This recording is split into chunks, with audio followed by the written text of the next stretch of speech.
السلام علیکم ورحمۃ اللہ وبرکاتہ۔ وعلیکم السلام ورحمۃ اللہ وبرکاتہ۔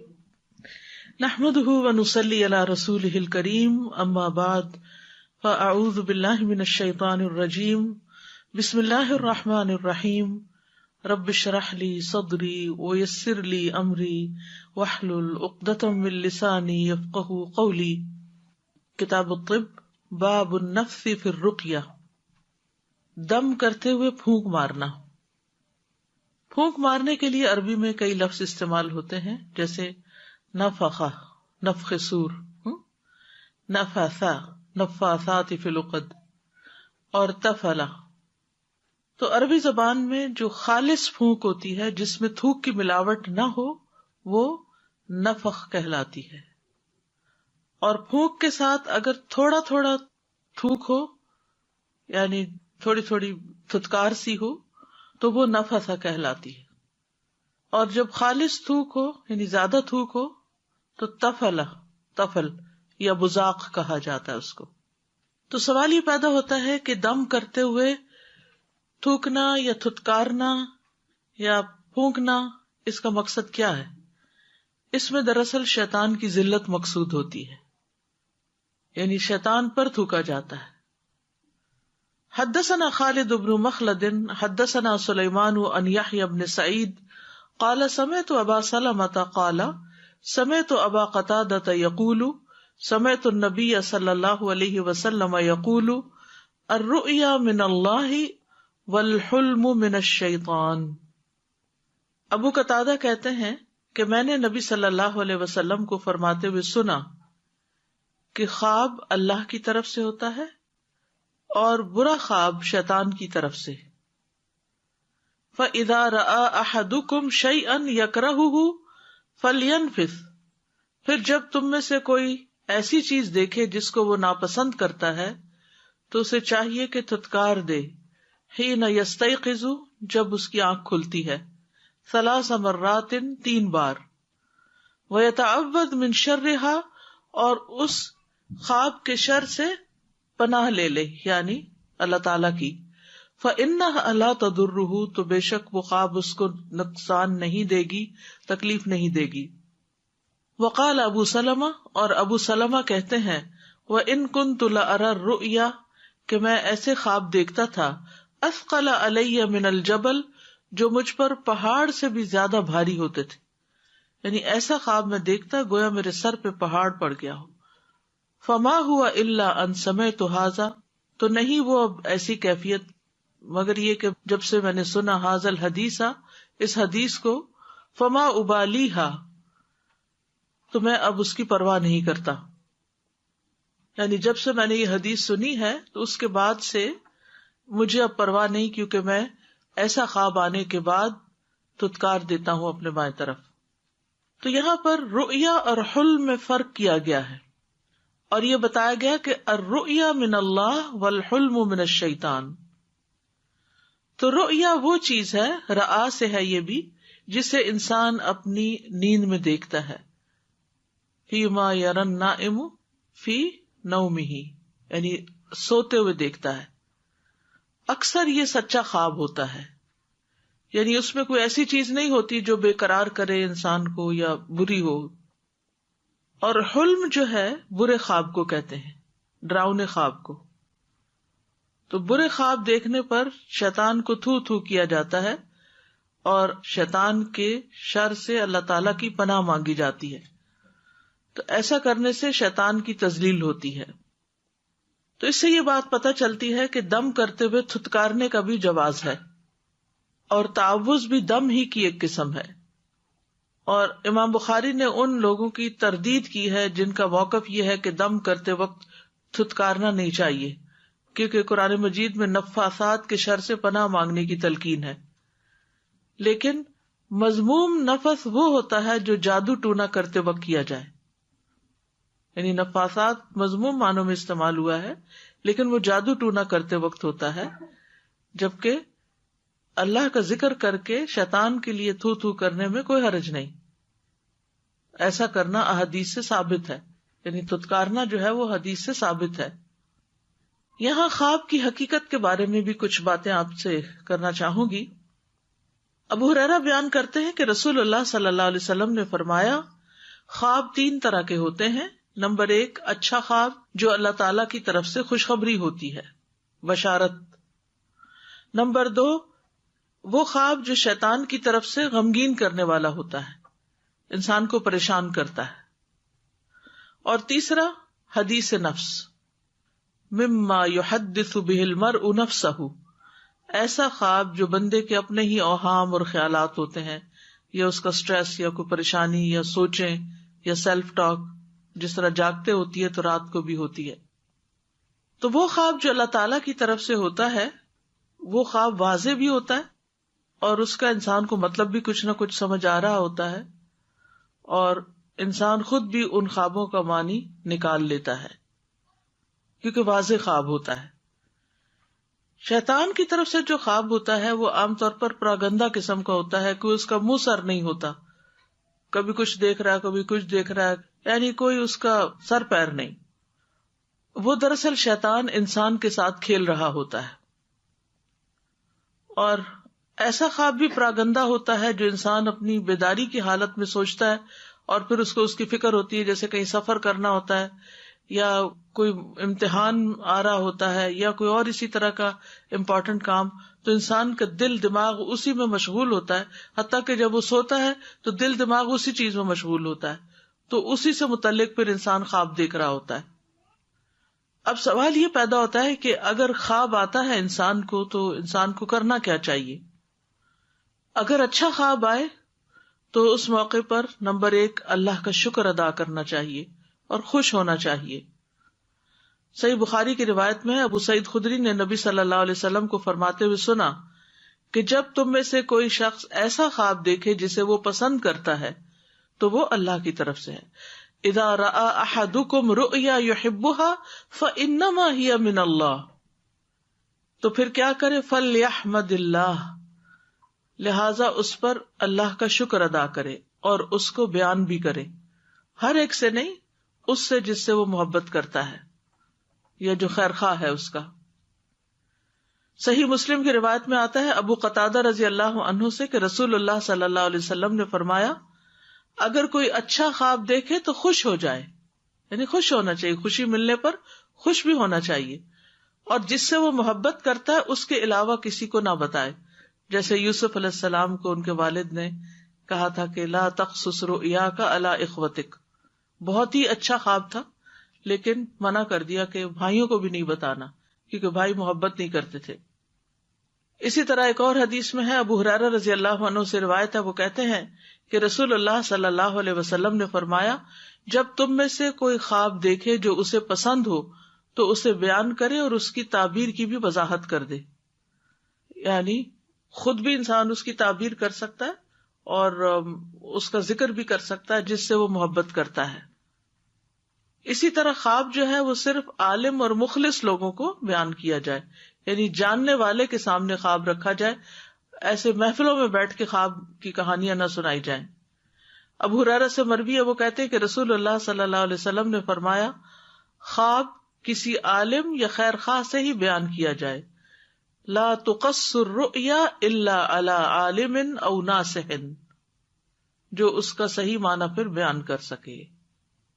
پھر اسی طرح یہ ہے کہ برا خواب جو ہے وہ شیطان کی طرف سے ہوتا ہے، اور اس کا مقصد کیا ہوتا ہے کہ وہ ابن آدم کو ان کے ذریعے غمگین کرے. اور ایک وہ خواب ہوتا ہے جو سچا ہوتا ہے، وہ نبوت کا 46واں حصہ ہوتا ہے. اگر برا خواب انسان کو آئے تو انسان کیا کرے؟ نمبر 1 بائیں جانب 3 بار تھتکارے اور پناہ مانگے. یعنی جب کوئی انسان ناپسندیدہ خواب دیکھے تو اسے چاہیے کہ وہ 3 مرتبہ تھوکے اور اس خواب کے شر کی پناہ مانگے. ابو سلمہ سے روایت ہے، وہ کہتے ہیں کہ میں ایسے خوفناک خواب دیکھتا تھا جو مجھے بیمار کر دیتے، یہاں تک کہ میں نے ابو قتادہ رضی اللہ عنہ کو کہتے ہوئے سنا کہ میں بھی ایسے خواب دیکھتا جو مجھے بیمار کر دیتے، حتیٰ کہ میں نے نبی صلی اللہ علیہ وسلم کو فرماتے ہوئے سنا کہ اچھا خواب اللہ کی طرف سے ہوتا ہے، اس لیے جب تم میں سے کوئی اچھا خواب دیکھے تو جس سے وہ محبت کرتا ہے اس کے علاوہ کسی سے بیان نہ کرے. اب اس میں آپ دیکھیے کہ صحابی ہیں جو کہہ رہے ہیں کہ میں ایسے خواب دیکھتا کہ وہ مجھے سخت پریشان کر دیتے، بیمار کر دیتے. تو اگر کسی بھی نیک انسان کو کوئی برا خواب آتا ہے یا برے خواب آنے لگتے ہیں تو شیطان غمگین کرتا ہے، اس پر پریشان نہیں ہونا چاہیے کہ میں کوئی بہت شاید گناہگار انسان ہوں. تو مایوسی کی بات نہیں آنی چاہیے کہ اس وجہ سے شاید میرے ساتھ ایسا ہو رہا ہے. نہیں، کسی کے ساتھ بھی ایسا ہو سکتا ہے. تو جب تم میں سے کوئی ناپسندیدہ خواب دیکھے تو اس کے شر اور شیطان کی شر سے اللہ کی پناہ مانگے. 3 بار بائیں طرف تو کرے اور کسی سے بیان نہ کرے. ایسا کرنے سے وہ خواب اس کو قطعاً نقصان نہیں دے گا. نمبر 2، پہلو بدلنا. جب برا خواب دیکھیں تو دائیں پہلو پہ ہے تو بائیں پہ ہو جائیں، بائیں پہ ہے تو دائیں پہ ہو جائیں، یعنی پوزیشن چینج کر لیں. نمبر 3، اٹھ کر نماز پڑھیں، نفل پڑھیں، یہاں تک کہ اس کا خوف دور ہو جائے.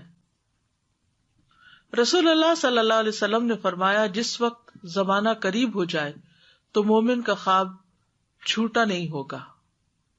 زمانہ قریب ہو جائے کا مطلب یہ کہ وقت کم ہونے لگے، دن رات کا باہمی وقت کم لگے، کیونکہ مومن کا خواب نبوت کے 40ویں حصوں میں سے ایک ہے، اور جو نبوت سے ہو وہ جھوٹ نہیں ہوتا. محمد بن سیرین کہتے ہیں میں بھی یہی کہتا ہوں، اور کہتے ہیں کہا جاتا ہے کہ خواب 3 طرح کے ہوتے ہیں: دل کے خیالات، شیطان کا ڈرانا، اور اللہ کی طرف سے خوشخبری. جس نے خواب میں کسی بری چیز کو دیکھا چاہیے کہ اسے کسی سے بیان نہ کرے اور کھڑا ہو کر نماز پڑھنے لگے. اگر مثلا رات کو نہیں ہمت ہوئی، نہیں پڑھا گیا، تو دن کو کوئی نفل وغیرہ پڑھ لے. نمبر 4، خواب کسی کو نہ بتانا. کسی دوست اور کسی دشمن اور کسی تعبیر کرنے والے اور نہ کرنے والے کسی کو بھی یہ خواب نہ بتائیں جو برا خواب آیا ہو آپ کو، اپنے بارے میں یا کسی اور کے بارے میں. تو جب آپ یہ 4 کام کر لیں گے تو یہ خواب آپ کو کبھی نقصان نہیں دے سکے گا. جابر کہتے ہیں کہ ایک اعرابی نبی صلی اللہ علیہ وسلم کی خدمت میں حاضر ہوا. کہا اللہ کے رسول، میں نے خواب میں دیکھا ہے کہ میرے سر کو تلوار کا نشانہ بنایا گیا ہے اور وہ لڑکتا ہوا جا رہا ہے اور میں اس کے پیچھے دوڑ رہا ہوں. تو رسول اللہ صلی اللہ علیہ وسلم نے اس اعرابی سے فرمایا نیند کی حالت میں شیطان تمہارے ساتھ جو چھیڑ خانی کرے وہ لوگوں کو نہ بتاؤ. یعنی وہ جس قسم کی حرکتیں کرتا ہے تم سے سوتے ہوئے خواب کے اندر، تو وہ دوسروں کو تک مت لے جاؤ. اسی طرح برا خواب اگر کوئی آپ کو بتا رہا ہو تو آپ اس کی تعبیر نہ کریں، اور اگر آپ کو خود آئے تو اپنے اندر بھی نہ تعبیر کریں اس کی، کیونکہ خواب جو ہے وہ تعبیر کے ساتھ بندھا ہوا ہوتا ہے. ابو ہریرہ کہتے ہیں کہ رسول اللہ صلی اللہ علیہ وسلم نے فرمایا اگر تم میں سے کوئی ناپسندیدہ خواب دیکھے تو نہ اسے بیان کرے نہ اس کی تعبیر کی وضاحت کرے، یعنی دل میں اس کی تعبیر نہ نکالے. اگر برے خواب کی تعبیر نہ کی جائے تو اس خواب کا نقصان نہیں پہنچتا. تو کبھی کوئی شخص آتا نا آپ کے پاس اور کہتا ہے میں نے ایک ناپسندیدہ خواب دیکھا ہے، تو آپ اسے کہیں کہ مجھے خواب مت سناؤ، یہ 4 کام کر لو. کون کون سے؟ بائیں طرف تتکارنا، پوزیشن چینج کرنا، نماز پڑھنا، خواب کسی کو نہیں بتانا. تو جیسا کہ نبی صلی اللہ علیہ وسلم نے بتایا ہے کہ پھر یہ خواب انسان کو نقصان نہیں دے گا. ٹھیک ہے. اور اگر وہ شخص اصرار کرے نہیں مجھے تعبیر چاہیے، مجھے تو ضروری پوچھنا ہے، تو آپ اسے کہیں کہ نہ میں تعبیر بیان کر سکتا ہوں نہ کوئی اور. اس کو ڈسکریج کرے، کیونکہ اس کی خیرخواہی اسی میں ہے. تو انسان پہ لازم ہے کہ وہ اپنے آپ کو پرسکون کرے اور خواہ ایسے خواب کے پیچھے مت جائے. سورۃ المجادلہ میں بھی آتا ہے انما النجوى من الشیطان لیحزن الذین آمنوا، کہ نجوہ جو ہے، یہ سرگوشی جو ہے وہ شیطان کی طرف سے ہوتی ہے تاکہ ایمان والوں کو غمگین کرے. اور یہ بھی سرگوشی ہی کی ایک قسم ہے کہ وہ رات کو خواب میں آ کر پریشان کرتا ہے. اگر کوئی شخص آپ سے خواب کی تعبیر پوچھے تو خواب کی تعبیر کے کچھ اصول ہیں. نمبر 1، خواب تعبیر کے مطابق واقع ہو جاتا ہے. ٹھیک ہے. اس کی مثال ایسے ہی ہے کہ جیسے ایک آدمی نے اپنی ایک ٹانگ اٹھا لی، اب وہ انتظار میں ہے کہ اسے کب رکھے. تو جب کوئی آدمی خواب دیکھے تو اسے صرف اہل علم سے بیان کرے، ورنہ کیا ہے کہ وہ ٹانگ رکھی جائے گی، یعنی تعبیر بیان کرنا کیا جیسے ٹانگ واپس رکھنا، تو وہ چیز واقع ہو جائے گی. تو تعبیر جو ہے ہر شخص کو تعبیر کرنی بھی نہیں چاہیے. مثلاً کوئی کسی کو اپنا خواب سنا رہا تو بیچ میں خواہ بخواہ انٹرپٹ کر کے آپ تعبیر نہ بتانا شروع کر دیں. وہ آپ سے پوچھ بھی نہیں رہا اور آپ بول دیتے ہیں. یا کسی کا کوئی خواب سنے تو اچانک نہ سوچا نہ سمجھا منہ سے کچھ نکال دیا، یہ بھی نہیں ہونا چاہیے. ابو ہریرہ سے روایت ہے کہ رسول اللہ صلی اللہ علیہ وسلم نے فرمایا مومن کا خواب نبوت کے 40 حصوں میں سے ایک ہوتا ہے. تو مومن جو ہے وہ مومن کے بارے میں حسن ظن رکھتا ہے. تو اب اگر نبوت کا 46واں حصہ ہے تو وہ وحی کی ایک قسم ہے، اور پھر اس کی تفسیر نہیں کرنی چاہیے جب تک کہ علم نہ ہو. ٹھیک ہے نا. پھر اسی طرح یہ ہے کہ تعبیر کرتے وقت حالات کا بھی تعین کرنا چاہیے کہ کس نے خواب دیکھا ہے، کب دیکھا ہے، دن کو دیکھا ہے، رات کو دیکھا ہے، کہیں اس کے خیالات ہی تو نہیں. پھر اسی طرح بعض لوگ ایک کتاب تعبیر الرؤیا جو ہے اس کو ابن سیرین کی طرف منسوب کرتے ہیں، جبکہ وہ عبد الغنی نابلسی کی کتاب ہے تعطیر الانام فی تعبیر المنام. تو اس کے ساتھ کچھ تبدیلیاں کر کے تو اسے غلط منسوب کر دیا گیا ہے ابن سیرین کی طرف. ٹھیک ہے جی. آپ Ustaz ji, in the first hadith that was mentioned, that when you see a good dream, you can mention, well, you had this. So it is like a recommendation that it should be mentioned? Because sometimes many people اس کا یہ مطلب ہے کہ جیسے کس کو وہ اگلی حدیث میں بتا دیا گیا عالم کو اور خواہ کو بتائے، یعنی اسے وہ بتا سکتا ہے لیکن برا تو بتانا ہی نہیں چاہیے. Right, but I mean for the good dream, when someone sees a good dream about someone, is it something that is encouraged that you go and tell that person? Yeah. It is. Okay, alhamdulillah. And with regards to this thing that someone sees a bad dream, and then the first step is that they would spit on the left side for 3 times. So that obviously is right after that someone already knows and has seen. If they come to you next day and say, okay, I saw a very bad dream last night, do you tell them to do that even then? نہیں، وہ تو رات کو It's only at that time, right? So I just wanted to ask, what is ta'bir exactly? Like if somebody sees a dream and comes to you and tells you, I saw, maybe it was a person who has died recently and they were in this condition, they looked like this, they said this. And if you end up saying something like, that's a good dream. Is saying a good dream ta'bir, or is it like, it's a ta'bir. That's a ta'bir. Yes. So saying that that's a good dream. Yeah. You should not say anything. بس یہ کہ اگر کوئی اپنی اس طرح کی بات کرتے تو اسے یہ کہے کہ تسلی رکھو اور دعا کرو اور جو کرنے کے کام ہے وہ بتائیں. So then we shouldn't say anything at all. اگر اچھی خواب ہو تو پھر تو کہہ سکتے ہیں، ہاں، لیکن اگر خراب خواب ہے تو ہم اسے غلط بیان نہیں کریں کہ اچھا ہے. Assalamu alaikum.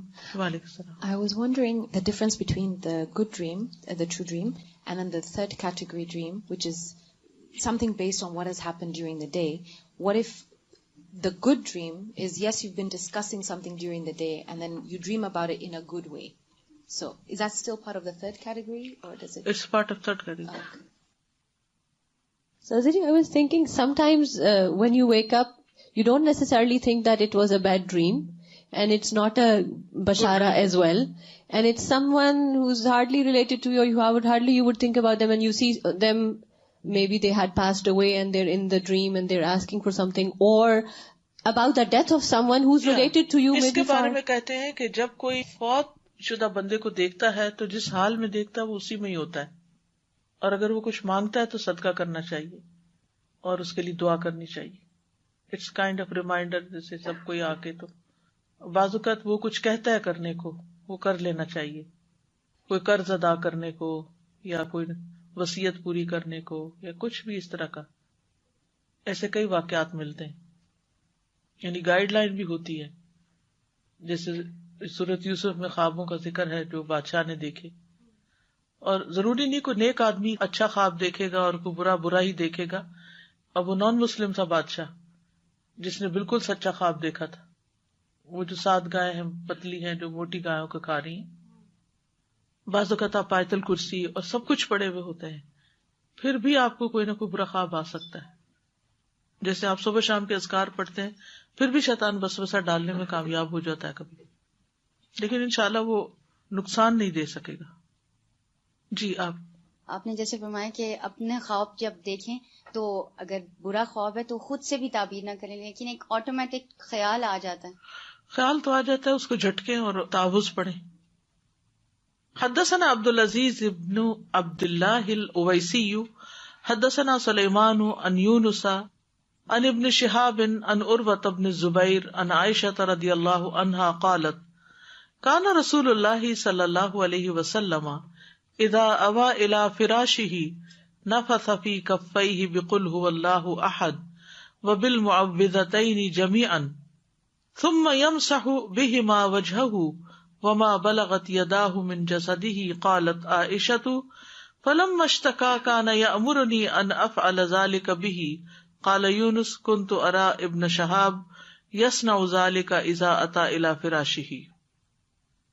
حضرت عائشہ رضی اللہ تعالیٰ عنہ کہتی ہیں کہ رسول اللہ صلی اللہ علیہ وسلم جب اپنے بستر پر آتے تو وہ اپنی ہتھیلیوں میں 3 بار پھونک مارتے، قل هو اللہ اور معوذتین پڑھ کر، جمیعاً ساری یعنی تینوں صورتیں پڑھ کے، ثم یمسح بہما وجہہ پھر ان ہاتھوں کے ساتھ اپنے چہرے کا مسح کرتے، وما بلغت یداہ من جسدہ اور جہاں بھی ان کے دونوں ہاتھ ان کے جسم تک پہنچتے یعنی سیلف رکیا کرتے. قالت عائشہ تو حضرت عائشہ کہتی ہیں فلما اشتکا پھر جب آپ بیمار ہو گئے، کان یأمرنی ان افعل ذلک بہ تو آپ مجھے حکم دیتے تھے کہ میں آپ کے ساتھ ایسا کروں، یعنی نبی صلی اللہ علیہ وسلم کے لیے ایسا کروں. قال یونس کنت ارا یونس کہتے ہیں میں نے دیکھا ابن شہاب زہری کو یصنع ذالک وہ بھی ایسا کرتے تھے، یعنی ہاتھوں پر دم کر کے پھر وہ ہاتھ پھیرتے تھے. اذا اتا الی فراشہ جب وہ اپنے بستر کی طرف آتے تھے. تو اس حدیث سے یہ پتہ چلتا ہے کہ نبی صلی اللہ علیہ وسلم کی بیماری میں حضرت عائشہ رضی اللہ تعالی عنہا ان کو دم کرتی تھی، اور یہ اس بیماری کا واقعہ ہے جس میں نبی صلی اللہ علیہ وسلم نے وفات پائی تھی. تو آپ خود ہی دم کرتے تھے، جب بیماری نے شدت اختیار کر لی تو پھر حضرت عائشہ کو حکم دیا کہ وہ آپ کو دم کریں. تو اس سے یہ پتہ چلتا ہے کہ چھوٹے بچوں کو والدین بھی کر سکتے ہیں، کوئی بیمار ہے تو اس کو بھی آپ کر سکتے ہیں. تو امام بخاری نے لفظ نفث سے یہ عنوان ثابت کیا ہے کہ معوذات پڑھ کر اپنے ہاتھوں پر پھونک مارتے کہ اس میں تھوڑا سا لعاب دہن بھی شامل ہو جاتا، چتکارتے بھی تھوڑا تھوڑا. نبی صلی اللہ علیہ وسلم کو جو نفث تھا اس کے متعلق ایک معجزہ بھی بیان کیا جاتا ہے. صحیح بخاری میں آتا ہے، یزید بن ابو عبید سے روایت ہے، وہ کہتے ہیں کہ میں نے سلمہ بن اکوع رضی اللہ عنہ کی پنڈلی پر ایک زخم کا نشان دیکھا تو پوچھا کہ ابو مسلم یہ کیسا زخم ہے، یعنی پنڈلی پہ زخم لگا ہوا ہے. انہوں نے کہا یہ تلوار کا زخم ہے جو مجھے خیبر کے دن لگا تھا. تو لوگوں نے کہا کہ سلمہ تو مارے گئے. پس تب میں نبی صلی اللہ علیہ وسلم کی خدمت میں حاضر ہوا، آپ نے اس پر 3 بار دم کیا. میں نے اس وقت سے اس زخم کی کوئی تکلیف محسوس ہی نہیں کی. حالانکہ لوہے کا زخم جو ہوتا ہے اس کی اپنی ایک وس جس کو بولتے ہیں یا زہریلا پن بھی ہوتا ہے اس کے اندر. تو اس باب سے کیا سمجھ میں آیا؟ رات کے وقت اپنے آپ کو دم کرنا، اس کو عادت بنا لیجیے. یہ بھی پروٹیکشن کا ذریعہ. بٹ پہ جا کے کرنا، یہ مسلح پہ بیٹھ کے نہیں کرنا. اور کیا پتہ چلتا ہے کہ جو خود نہ کر سکے، چھوٹا ہو یا بیمار ہو، اس کو دوسرا مدد کر دے.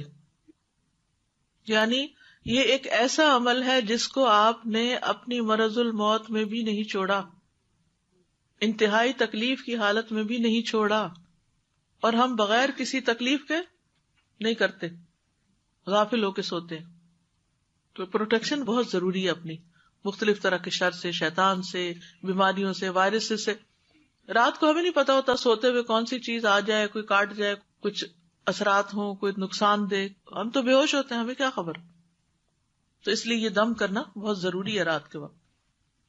جن ماؤں کے بچے چھوٹے ہیں وہ بھی. اور پھر یہ کہ جسم پہ ہاتھ پھیر کے کیا جائے، تھتکار کے کیا جائے، کیونکہ بعض اوقات ہم صورتیں تو پڑھ لیتے ہیں لیکن ہاتھوں پہ پھونک نہیں مارتے. اس پھونک میں تھوڑی تھوڑی گیلی چھینٹیں نہیں ہوتی اور پھر اس کو اپنے اوپر نہیں پھیرتے. تو یہ ایک پروٹیکشن بھی ہے اور یہ ایک علاج بھی ہے.